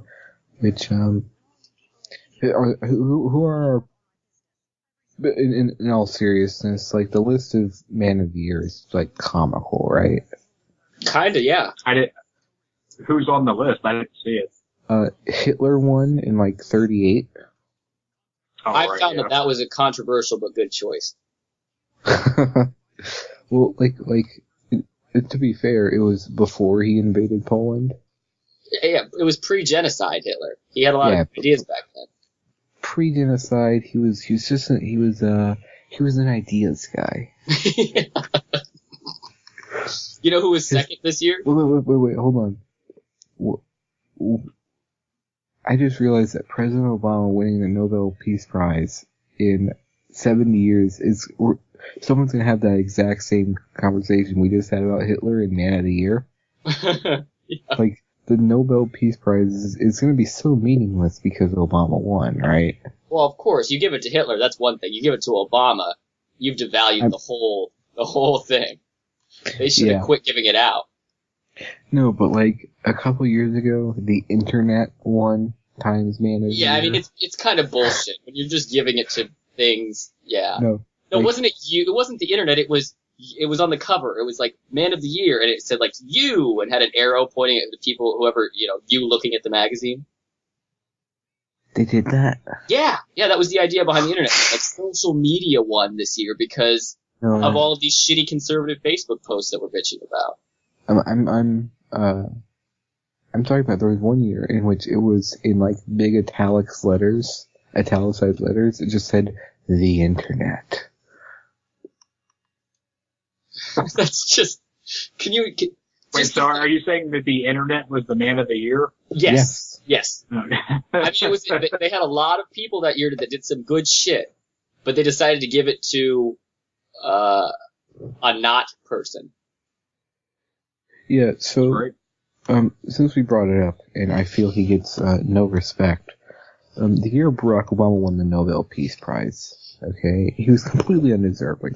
There was a man named Morgan Tsvangirai, who was, he ran in opposition to Robert Mugabe in the Zimbabwe general elections, the first time that they had one that was anything the first time they had an election in which people were actually allowed to show up and vote. He ran against Mugabe in what turned into an actual, campaign. Mugabe had to defend his policies and his past. And Morgan Tsvangirai, after losing that election, which was probably rigged, almost single-handedly prevented that country from exploding with violence with his supporters. And the level of statesmanship and ability he showed in his clear desire to maintain peace in his country, even at the expense of sort of the direction of the country. He would rather see 5 more years under Mugabe than see his country devolve into violence. And I think that if anyone has ever been deserving of a Nobel Peace Prize, it was him. But we gave it to, but it was given to Barack Obama for being black and getting elected. Yeah, that doesn't make any sense. That guy definitely sounds pretty deserving, and me as the most recent recipient of the award could definitely see how he should have seen a more. Nobel Peace Prize. Definitely had a more. What's that? Nobel Peace Prize. See, I fucked that all up. Well, what is the exact criteria to be able to get that award? A group of people in, I think, Switzerland, because the award is actually sanctioned by the Swiss government or something. I know the king gives you the award. But you're nominated by, anyone can write in to nominate someone. They review them, and then this council of people for the Peace Prize, all sort of argue about it until they come to a consensus about who, inspired the most peace. Or in the academics, it's who, made the greatest advancement in their field. I see. And I think that, so our most recent it was 2 shared winners. It was a doctor from Pakistan a doctor from India, and Malala, the 14-year-old girl, got acid thrown in her face. They sort of co-won it this year. Those people deserving, right? If you get acids thrown in your face and you still come back as an activist, right? You can get your reward. That's powerful. Yeah, that's huge. So you go back and it's just deserving people. And then I remember at the time, because I was that nerd in high school, I was actually interested in who was going to win the Nobel Prizes. And I was reading CNN articles about, who looks like it's going to win. And it was just a shoo-in. Morgan Tsvangirai is going to win. And then they say Barack Obama. Well, he rigged it like every other election he's won. Hey, except for, all those elections he lost in Chicago. Which, what's up with Barack Obama that he can't win a general election, as he can't win a citywide election in Chicago, but he can win the presidency by the largest landslide since Nixon McGovern. That was for show. Right. It was set up by the powers that be to make him look, like a man of the not people of Chicago. I guess that doesn't make a lot of sense. But, the Illuminati works in mysterious ways. He may live here in Chicago, but his heart's still at Harvard. Right, yeah. No, his heart was with America. He had so much, Chicago couldn't handle it. And they knew it. They were, there was people that were going to vote for him. He would have won. Huge. But they were like, you know what? We don't want to take him all for ourselves. We need to move him on up. Chicago's already the windy city. Do we want a mayor who wavers on all the topics already? Come on now. I'm going to see that on a picture of his face on a Facebook post. What? That joke right there. Now that you've said it, you're adding fuel to the anti-Obama fire now. Oh, yeah. See, thing is, as I've become progressively more liberal, I've become progressively more anti-Obama, since he is slightly to the right of Ronald Reagan. Progressively more liberal. There's a pun.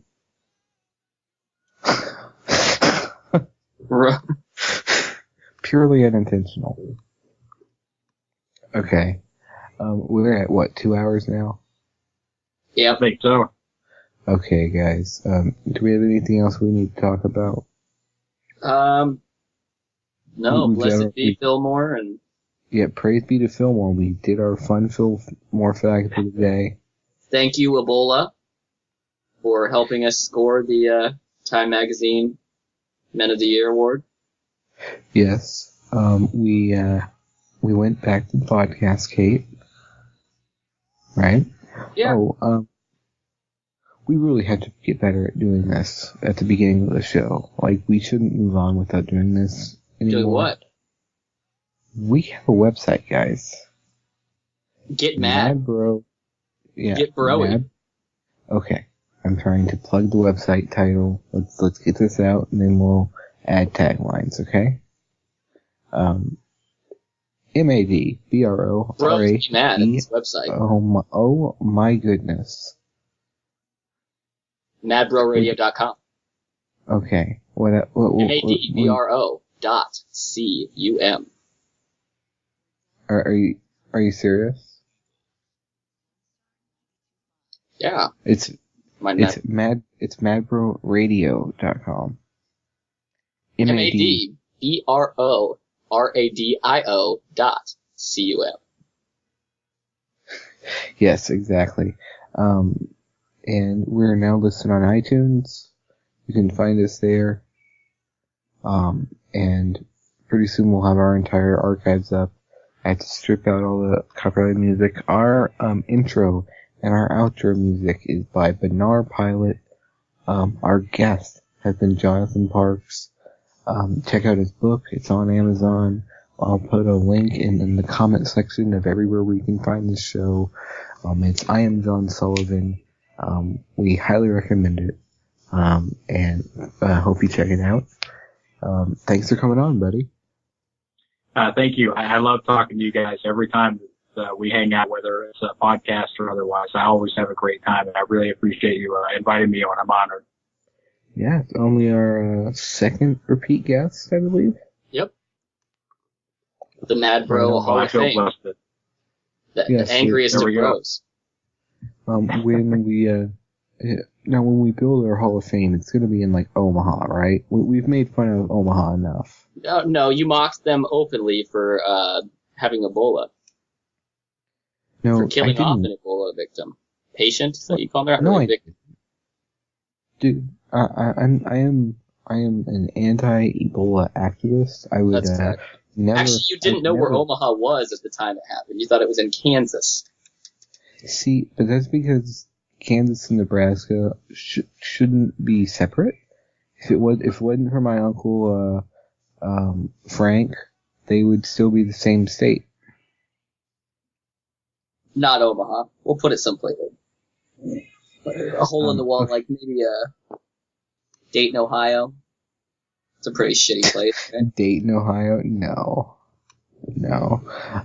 How about let's put it in the physical MaD Bro Radio Hall of Fame. When we build it, when we're famous, when Opie and Anthony are trying to get opening acts for us on our satellite radio channel. We are going to build it in Pasadena, California. I suppose. A little too sunny for me, but What? Too sunny? Did you just say that? Like, that's a thing? I burn easily. Okay, now that we've confirmed Matthew's a homosexual, There's a fine line between homosexuality and being a ginger, okay? Neither one of us have any souls. Just different, though. You're not a ginger, dude. You have brown hair. Get over it. I just have to be the underdog somehow, right? No, and I just have to crush your dreams and all your aspirations every time. I'm Robert Davis, my co-host, Matthew Flowers. We appreciate you being on. Mahalo.